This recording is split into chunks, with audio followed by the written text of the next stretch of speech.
वालेकुम दोस्तों, मैं मोहम्मद सनीक बात कर रहा हूँ तेरा खान से। उम्मीद करता हूँ सब दोस्त खैरियत से होंगे।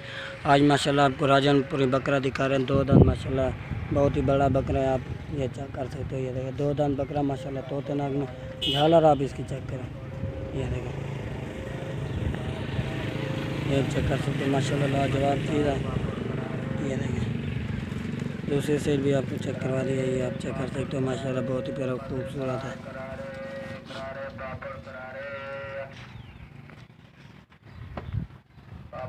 खोल लो बकरे को, खोल लो।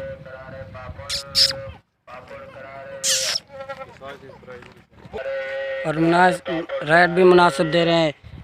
95,000 इसकी प्राइस है माशाल्लाह। ये आप चेक कर सकते हो, बहुत ही प्यारा लाजवाब चीज़ है।